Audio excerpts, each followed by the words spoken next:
नमस्कार बच्चों,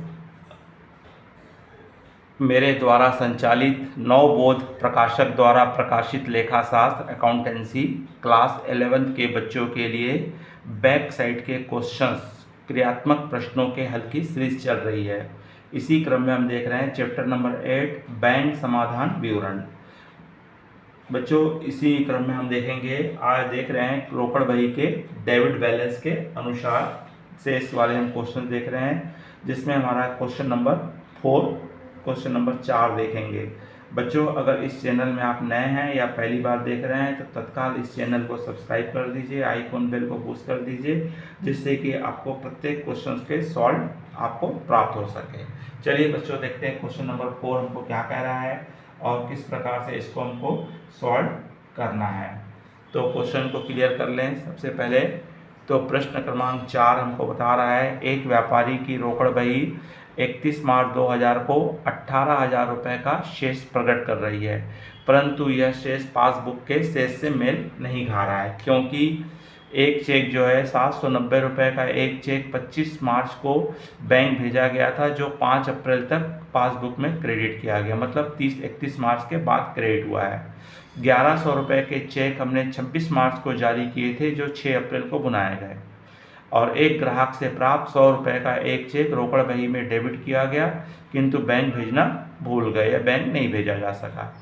पासबुक में 250 रुपये ब्याज के क्रेडिट किए गए तथा बैंक ने 50 रुपये बैंक चार्जेस के हमारे खाते में डेबिट कर दिए। रोकड़ बही के बैंक खाने के क्रेडिट पक्ष का योग 50 रुपये अधिक लग गया। तो बच्चों ये विशेष क्वेश्चन है, कुछ एडजस्टमेंट भी है इसमें। चलिए देखते हैं। सबसे पहले हम देख लें debit balance as per cash book हमको क्या दिया हुआ है। तो debit balance as per cash book आपको बता दिया है 18,000 रुपये है। कुछ आइटम यहाँ भी प्लस होंगे और कुछ आइटम हमारे क्या होंगे, माइनस होंगे। तो चलिए देखते बच्चों।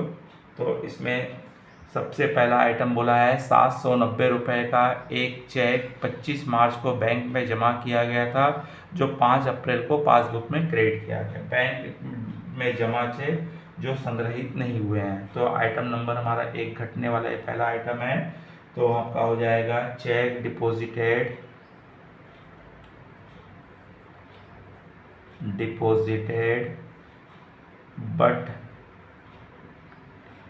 but not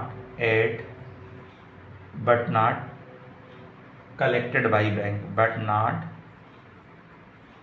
collected by bank या but not credited by bank भी आप लिख सकते हैं। बैंक में जमा चेक जो संग्रहित नहीं हुआ है 790 रुपये है। दूसरा आइटम हमको बोल रहा है यहाँ पे 1100 रुपये के चेक 26 मार्च को जारी किए गए थे, परंतु 6 अप्रैल को भुनाए गए। तो ये जुड़ने वाला हमारा पहला आइटम है। Cheques issued but not cheques issued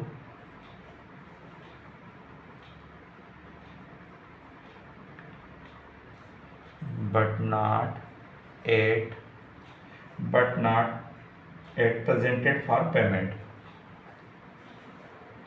presented for payment, जब बैंक निर्गमित चेक जो बैंक में भुगतान हेतु प्रस्तुत नहीं हुए हैं। तो कितने का चेक है आपका 1100 रुपये का।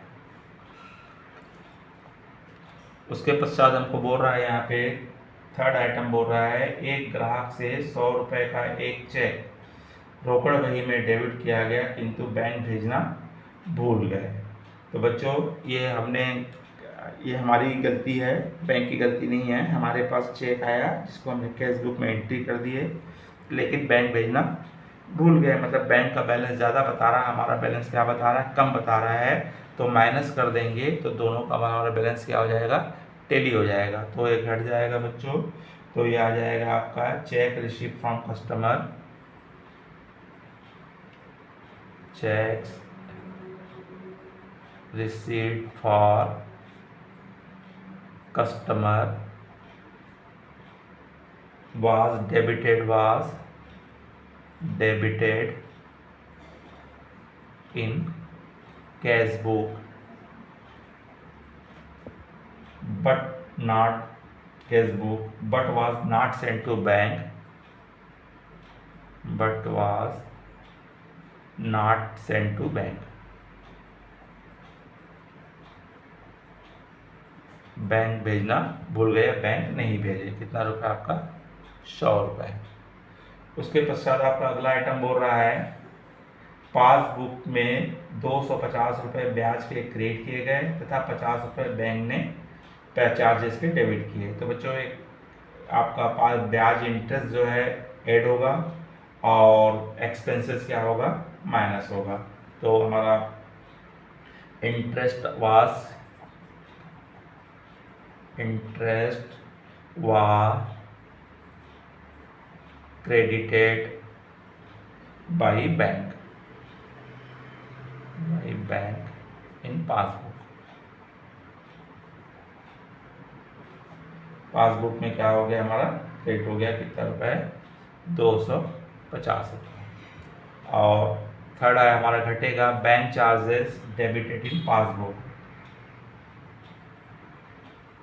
Bank charges debited in passbook, bank ने पासबुक में डेबिट किए 50 रुपये। उसके पश्चात हमारा है पांचवा आइटम है, कह रहा है रोकड़ बही के बैंक खाने के क्रेडिट पक्ष का योग 50 रुपये से अधिक लग गया।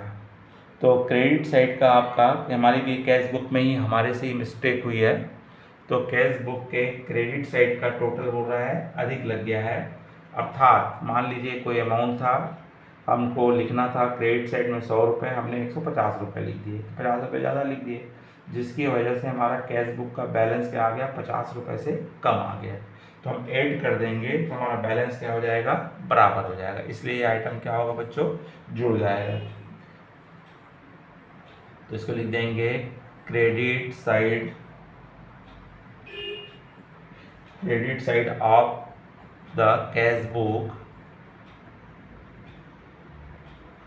ओवर कास्ट ज़्यादा लगा दिया। और कितना रुपए है? 50 रुपीज़ है।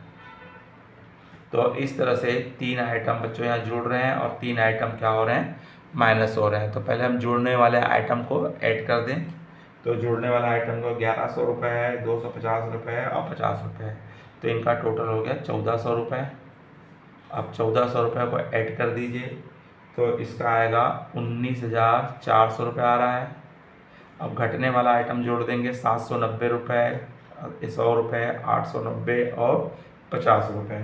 तो हमारा है 940 रुपये। तो 940 रुपये को आप क्या करोगे?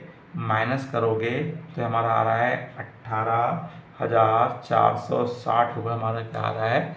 घटाने के बाद आंसर आ रहा है, जो हमारा क्या कहलाएगा? Passbook credit balance as per passbook कहलाएगा। हमने किसको आधार मान के बनाए थे? Debit balance as per cash book को मान के बनाए थे। तो हमारा आंसर क्या आएगा? Credit balance as per passbook आएगा, जो 18,400। बच्चों अगर ये प्रश्न समझ में आया होगा तो लाइक कीजिए, अपने अधिक से अधिक मित्र साथियों को शेयर कीजिए, कमेंट्स बॉक्स में जा कर के आप अपनी राय अवश्य दीजिए। नमस्कार, जय हिंद, जय भारत।